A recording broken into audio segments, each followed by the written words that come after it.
So I want to talk about this notion of growth. Now, in nature, of course, such exponential growth never lasts because it cannot, because the physics of material systems supersede the mathematics of infinite growth.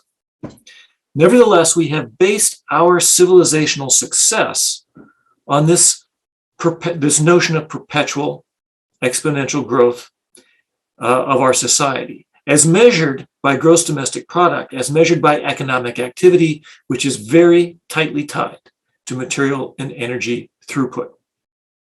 So let's take a look at the power of this growth real quickly. So I want to, I just colored in a few pixels in the middle of the O there. Hopefully you can see those. And if I were to simply add that same number of colored in pixels every second, this is something called arithmetic growth. It would take me about 10.5 hours to fill up the screen in front of you. So I've done the math on that. However, if instead of arithmetic growth, we increase the number of pixels by a certain fraction every certain amount of time, exponential growth, a certain rate of growth, we get a very different story. So I'm going to do 100% growth every second.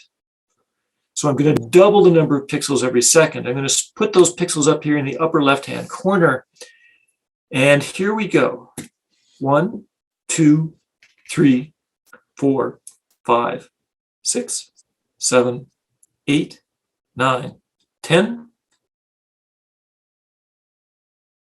14, 15 seconds to fill up this screen at 100% growth every second. This is the power of exponential growth. And again, in nature, such growth does not last because the physics of a material world supersedes the mathematics of this infinite growth. Now, let's assume that screen comprised the whole of our available resources here on the Earth.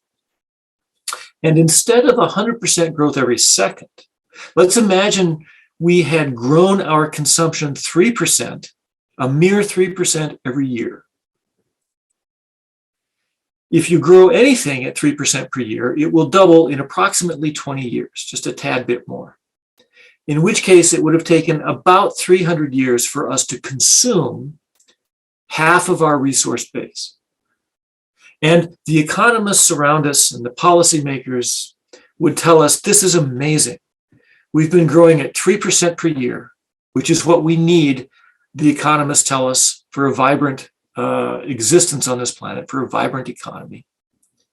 We've been growing at 3% per year for 300 years, and we've still got half of our resources left. This is amazing. And so how much more time to use up the other half? Well, at 3% growth, you double your consumption every 20 years. So 20 more years. And this is the insidious nature of exponential growth.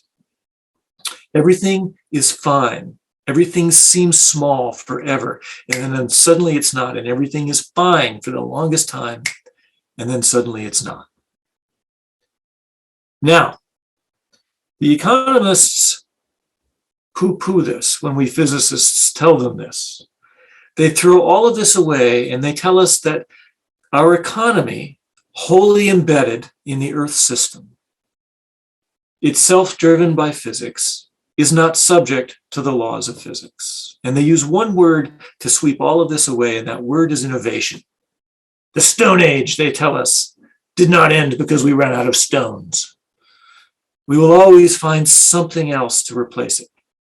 But the simple fact is, while we can certainly replace some resources with others, there are resources that are irreplaceable. Water, air, and most importantly, energy. No matter what you want to do, you have to use energy to do it. But let's grant the economists their wish for the moment, and let's say that we can actually discover maybe 3 more planets worth of resources. Now, there is no reason to believe that this is true. This will not happen.